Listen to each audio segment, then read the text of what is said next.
Welcome back to Johnson Arena, our second segment of this edition of the Eagles Sports Coaches Show.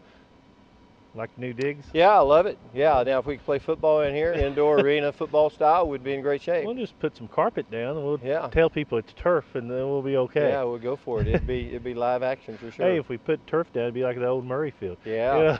Yeah. It'd be as hard as a rock. It would, wouldn't it? Matt, a good first half against San Diego, held your own, and it was an exciting first half because it just seemed like each team on their first possession marched it down the field, and the way that you've talked about all your two different styles. They put a long drive together. You didn't have to put a long drive together, but both found pay dirt. Yeah, theirs was, I think, 16 plays, 8 minutes plus, I think, and ours was a lot shorter than that, 2 minutes and 34 seconds, and thank goodness we scored because that's the only possession we had in the first quarter. But, it was back and forth like that. Yeah, of course, all the first half. The second half, we came up short a couple times and had a couple drops on third downs, third and short and mediums that, hurt us and cost us, and we gave them field position on our side of the field. It was, that hurt. But I tell you what, it was a very physical football game. You had two football teams really going at it, well played. I thought we did an outstanding job really in all three phases. And the basic bottom line, I mean, if you want to say, well, what was the difference? I think our drops in key situations, we basically had two touchdowns that we had on drop balls. Well, one was a tip ball. We ran a little slip screen to Dante. That's when we were on the 15-yard line. And there's literally no one in the middle of the field except our 3-4 offensive linemen. And, I mean, Dante could have literally moonwalked backwards into the end zone, and the ball was kind of tipped, deflected, and went behind him. He turned, got his hands on it, but wasn't able to hang on to it. And then something that we didn't talk about, but is a real factor, is going from turf to grass, and Rayner hasn't kicked off of grass the whole year at any point in time. And a lot of folks think, well, that's no big deal. Well, they don't know what they're talking about. It is a big deal, and it's adjustment. And surprisingly, their field, usually it's razor thin grass, but they completely redid it for soccer purposes, and they're hosting the Final Four, I think, of the NCAA's in soccer, and it was thicker, but it was very, very soft. And in practice nor game, I've never seen Rayner hook a ball like he did in that situation. And you're not going to sit here and blame the grass, but with that said, I mean, that played a huge part in it. So that in itself was a huge swing that we should have come away with 7 points, and we come away with nothing. And then, our guys kept battling. We didn't back down. And then in the fourth quarter, then we missed a fourth down conversion between the 20 and the 15-yard line going in again that I think we came up like 6 inches short. The old adage that, the game is a game of inches.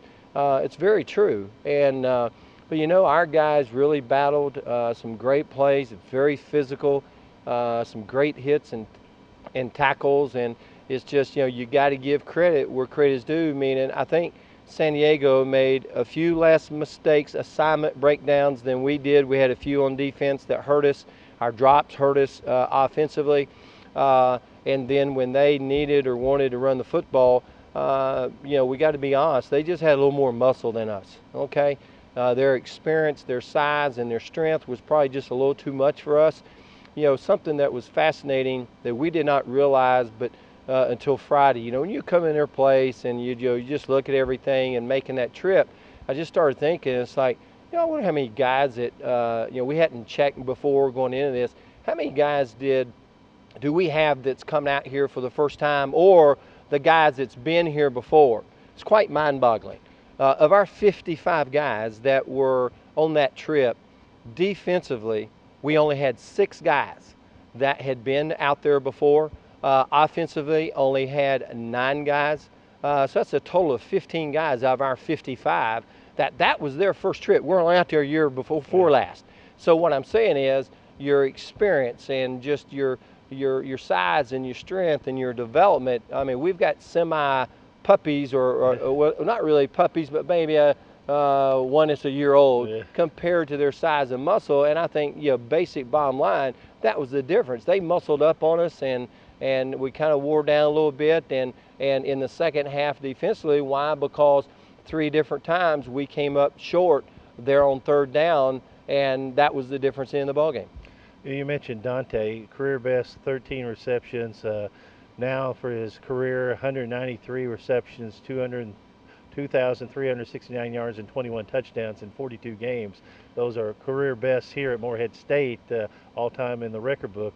Seems like he stepped it up over the last few weeks. It's pretty impressive. I mean, Dante's been that way ever since he's been here. You know, every time the ball's in the air, he wants it thrown to him. He believes he can catch it and he can make a play. There's nobody that's going to come play or compete harder than him. He had a memorable night, and they're lucky, fortunate that he didn't gain more. And I'm not sure how they kept him out of the end zone, so to speak. But he had a great night, and you know, I wish we would have been able to have a little better balance in our offense. I think we did in the first half, being able to run the ball effectively, but they did a better job squeezing the running lanes. And there in the second half, something that our guys talked about. And of course, guys always defensively or offensive line, oh, they're holding me, grabbing me, or I'm open, or interference. And then you see the film, and it's a different story. And just our combination blocks where we're working on backers, it was quite fascinating to see the holding, grabbing going on that prevented our guys from getting up. And I tell you what, that was a huge difference, and wasn't called, one time, but that's the nature of the ball game. But basic bottom line, it's still on us.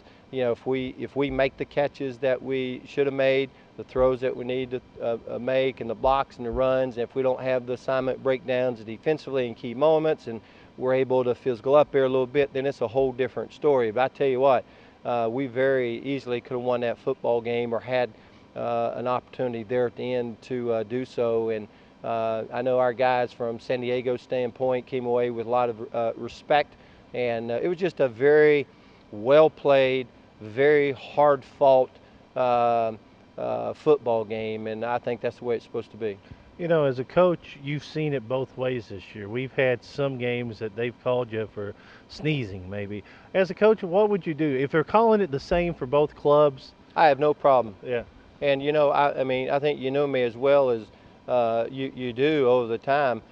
I just want the ball game called the right way from start to finish. I don't care. If my guy commits a foul, no matter what that infraction is, I don't care if it's the start of the game. I don't care if it's the middle of the fourth quarter or with 30 seconds to go. I've always been one, throw the flag. I don't have a problem with that. And but the problem I have over the years is when games are called inconsistent, and then officials stop calling and making plays. Hey, players play, coaches coach. 60 minutes. Well, I think that's the way the game should be called, and should be called from start to finish.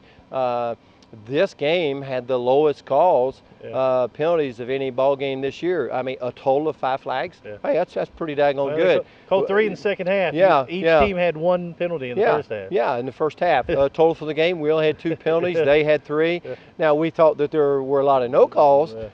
There were, some things that, they're judgment calls, and where they stand and where we're standing, 2 different things. But the game should be played and decided on the field. Yeah. And for the most part, that's what was done Saturday.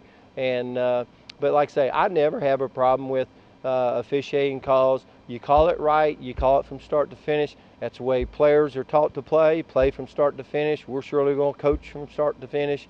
And so that's it.